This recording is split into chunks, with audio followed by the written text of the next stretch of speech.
नमस्कार। आप देख रहे हैं नेशन इंडिया न्यूज। मैं मुकेश कुमार द्विवेदी। आज हम अपने चैनल पर एक बहुत ही विशेष कांग्रेस के एक बहुत दिग्गज नेता जो कि उत्तर प्रदेश मिर्जापुर जिले के कांग्रेस उपाध्यक्ष हैं, श्री राजधर दुबे जी से आज चर्चा करेंगे, बात करेंगे। लेकिन उससे पूर्व आज की जो सबसे महत्वपूर्ण खबर है, जिसमें कि आज केंद्रीय बजट पेश हुआ है। I am now happy to announce that there will be no income tax payable up to income of 12 lakh rupees. जो कि लगातार तीसरी बार बनी मोदी सरकार की अगर बात करें तो ये तीसरा जो टर्म आया है उनका उनका पहला पूर्णकालिक बजट।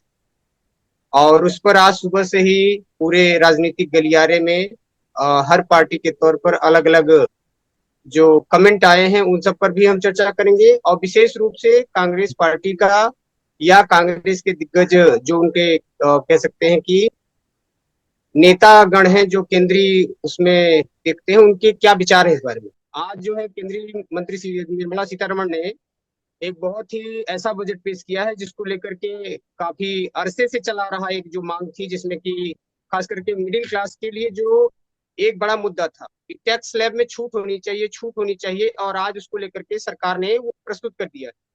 इस बारे में आपकी पार्टी और आपकी क्या राय है? देखिए, कृषि क्षेत्र इस देश का सबसे महत्वपूर्ण अंग है और एम्प्लॉयमेंट और रोजगार सबसे ज्यादा कृषि क्षेत्र जोड़ता है। लाखों करोड़ों की संख्या में महिलाएं और असंगठित क्षेत्र के लोग इसमें रोजगार इनको मिलता है और देश की तरक्की तभी संभव है जब ग्रामीण अर्थव्यवस्था पर ध्यान दिया जाएगा। अगर कृषि क्षेत्र जब तक मजबूत नहीं हो पाएगा तब तक देश की तरक्की और देश आर्थिक ढंग से मजबूत नहीं हो पाएगा। और लगता है कि इस देश की जो सरकार है वो कृषि क्षेत्र पर ध्यान देना भूल गई। यह बड़ा मुद्दा है और इनको चाहिए कि कृषि क्षेत्र पर फोकस करे और कृषि को आगे बढ़ावे। इसी तरीके से कृषि क्षेत्र के जो विशेषज्ञ हैं, हम जिला सहकारी बैंक के डायरेक्टर भी रहे हैं और सहकारिता में दुनिया स्तर की सहकारी संस्था ने राष्ट्रीय स्तर पर हमको पुरस्कार भी दिया है। हमने एग्रीकल्चर पर किताब भी लिखी है। हम जानते हैं इस देश में तभी खुशहाली आएगी जब किसान खेत खलिहान से आगे जाएगा तो देश निश्चित तौर पर आर्थिक रूप से मजबूत होगी।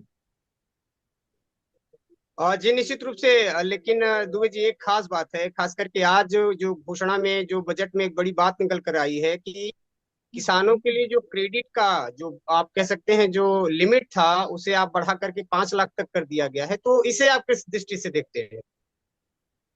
देखिए, यह तो काम अच्छा है, जो बढ़ा दिया गया यह काम अच्छा है, लेकिन उनके ऊपर डीजल का, बिजली का, खाद का और इन सब चीजों का बड़ा लंबा असर पड़ रहा है और वह काम नहीं कायदे से किसान कर पाता। कहीं बिजली की संकट आ जाती है, कहीं पैसे की संकट आ जाती है, कहीं तरह तरह का जो है दैविक आपदा आ जाती है। इन सब तमाम चीजों से लेकर के किसान बहुत परेशान रहता है और जब तक हिंदुस्तान में किसान को मजबूत नहीं किया जाएगा तब तक कुछ नहीं हो सकता है। किसानों के लिए बहुत बड़ी राहत नहीं है, लेकिन अगर इन्होंने बढ़ाया है तो स्वागत है। और सर एक बात और है, जैसे आपने सिंचाई की बात की, बिजली की बात की, तो ऐसा सुनने में आता है कई बार जब हम जाते हैं, खास करके जब चर्चा होती है, तो पहले की अपेक्षा आज उत्तर प्रदेश में बिजली की स्थितियां सुधरी। और उसमें जो एक किसानों को लेकर के बड़ा मुद्दा है जिसकी आप चर्चा करते हैं, सिंचाई। सर जितने भी सरकारी नलकूप हैं इत्यादि के माध्यम से तो किसानों को लगभग मुफ्त ही लगभग कर दिया गया। तो उस लिहाज से अगर आप देखें तो मुझे लगता है पूर्व में सरकार जो है इस पर काफी कदम उठा चुकी है। तो अगर क्रेडिट की बात की जाए, जैसा कि क्रेडिट जो बढ़ा है इसका तो जरूर आपने स्वागत भी किया।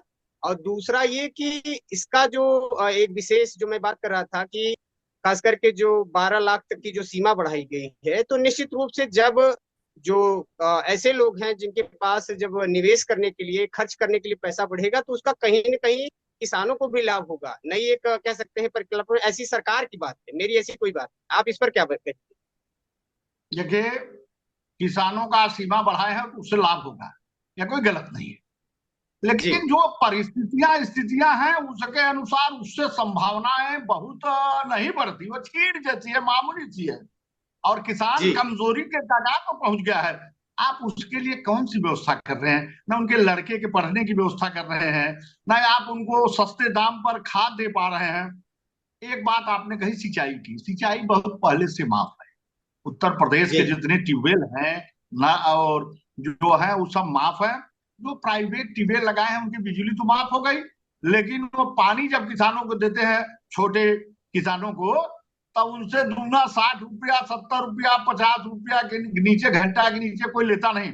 इस तरीके की कोई पॉलिसी तो बनाई नहीं गई कि अगर हम आप ट्यूबवेल लगाए हैं, हम आपको बिजली फ्री दे रहे हैं, तो आप भी किसानों को राहत पहुंचाए। ऐसा तो कुछ हो नहीं पा रहा है। डीजल सबको भी उसी दाम पर मिलेगा, चाहे वो बहुत बड़ा व्यापारी हो, चाहे वो छोटा किसान हो। खाद का दाम जो 50 किलो था वो 45 किलो हो गया, रेट बढ़ रहा है, उसको समय पर मिल भी नहीं पा रहा है। तो तमाम परिस्थितियां ऐसी हैं जो किसानों को कमजोर कर रही हैं, इस पर सरकार ध्यान दे नहीं रही। जी सर, अच्छा एक एक और उसमें बड़ा आज एक कह सकते हैं कि कृषि को लेकर के, खास करके पर्यावरण के लिए जो हरित ऊर्जा है उसको लेकर के सरकार बड़ी मुखर इसकी घोषणा करते हुए उन्होंने अपनी पीठ थपथपाई और बताया कि हम भविष्य को देखते हुए, जैसा कि उनका संकल्प पत्र आप भी जानते हैं कि वो 2047 को अपने कह सकते हैं कि भविष्य की नीतियों में उन्होंने शामिल करते हुए कहा कि हम जो इंक्लूसिव डेवलपमेंट, खास करके जो सम्मिश्रित कह सकते हैं समावेशी उन्होंने बजट कहा है, जो सरकार है मोदी सरकार, इसने कहा कि एक समावेशी बजट है और हम ऊर्जा के क्षेत्र में, खास करके ग्रीन ऊर्जा के क्षेत्र में बहुत बड़ा हम बदलाव करने जा रहे हैं। तो इसको आप किस रूप से लेते हैं? तो इससे किसानों को होने वाले क्या लाभ हो सकते हैं, या आपकी पार्टी की इस पे क्या राय है? देखिए, ये एक तरीके से धोखा देने का काम है। आप एग्रीकल्चर ले लीजिए, चाहे फिशरी ले लीजिए, चाहे फॉरेस्ट्री ले लीजिए, चाहे डेयरी ले लीजिए, इन सब तरह से प्रवेश जो करता है किसान, थोड़ा सा आर्थिक तरक्की करता है। दूध, साधारण रूप से कहें तो दूध बेच करके, फल फूल बेच करके, और साग सब्जी बेच करके, मछली इत्यादि बेच करके वो थोड़ा तरक्की करता है। वही उसका मूल साधन है। और गेहूं और धान से बड़ी तरक्की नहीं हो पाती। तो इसमें सरकार को आर्थिक रूप से बजट देना चाहिए, और इसमें सब्सिडी की आवश्यकता है। सरकार किन्हीं किन्हीं मुद्दों पर कुछ स्कीम में सब्सिडी दे भी रही, लेकिन जो मूल है उसमें नहीं दे पा रही है। इसलिए किसान निश्चित रूप से बहुत आहत है, बड़ा परेशान है। उसका दाम पर्याप्त मिल नहीं पा रहा है। जितना खर्चा अब बता रहे हैं, आजकल गोभी और टमाटर 5 रुपया किलो, क्या करेगा? छिमी की तोड़ाई भी नहीं आ पा रही है। देसी तरीके से अगर देखना पड़ रहा है तो सरकार ने इसके लिए कोल्ड स्टोर की व्यवस्था कर रही है, ना कोई और कार्यक्रम कर रही है, तो कैसे चलेगा? किसान तो मर रहा है ना। अब वो छिमी तोड़ करके, टमाटर तोड़ करके और गोभी तोड़ करके रखेगा तो नहीं। कहाँ तरक्की हो रही किसानों की? आप देख लीजिए, हर सड़क पर, हर जगह एकदम औने पौने दामों पर बेचने के लिए बात है, तो मर रहे हैं ना।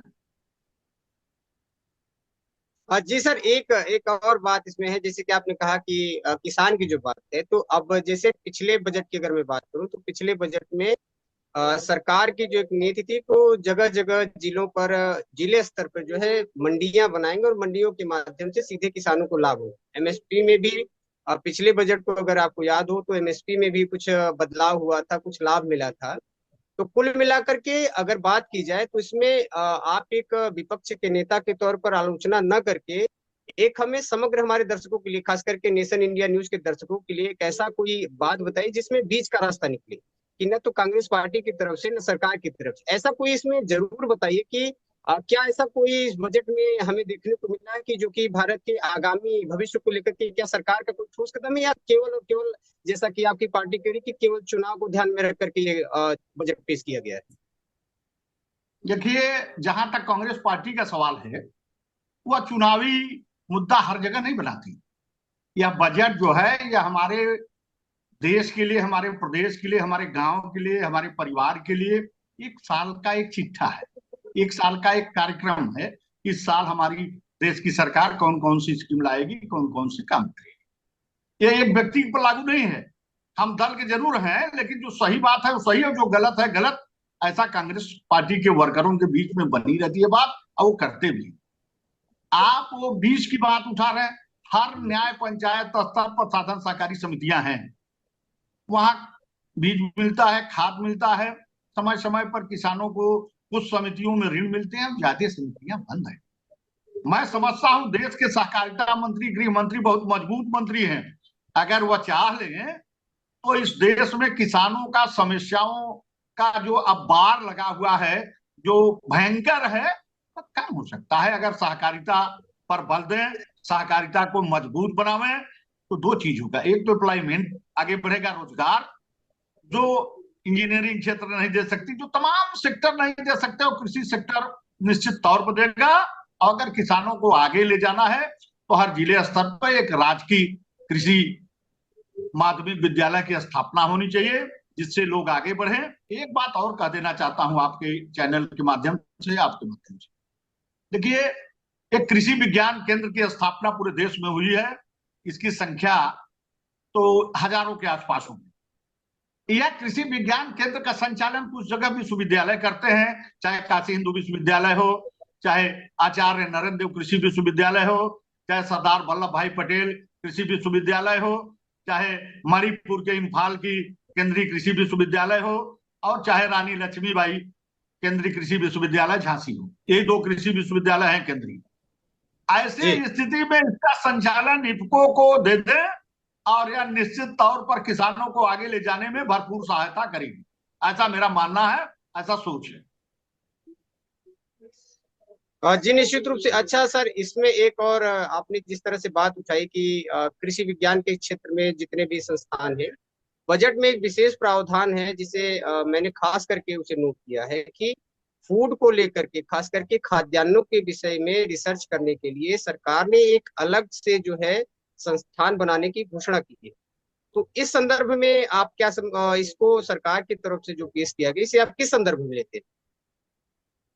देखिए, इसके लिए आईसीआर, सीएसआईआर और केंद्र सरकार के विश्वविद्यालय, हर स्टेटों में इनके स्टेट के विश्वविद्यालय, और हर जिले में करीब करीब कृषि विज्ञान केंद्र की स्थापना है, जो इन मुद्दों पर काम कर रही है।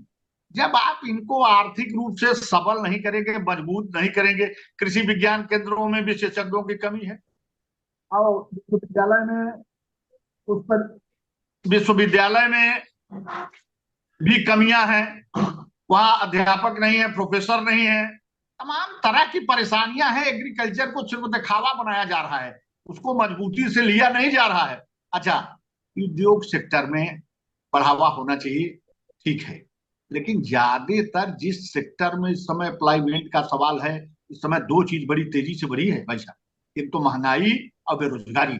इस पर कंट्रोल करने की आवश्यकता है, और मैं समझता हूं कि सत्ता पर और विपक्ष के दोनों लोगों को, मैं अपने नेता माननीय राहुल गांधी जी से भी चाहूंगा कि वो भी सरकार को बराबर सुझाव दे, और इन मुद्दे पर, महंगाई के मुद्दे पर और बेरोजगारी के मुद्दे पर, सरकार और विपक्ष दोनों बैठ करके, मिल करके इस मुद्दे को हल निकालना चाहिए।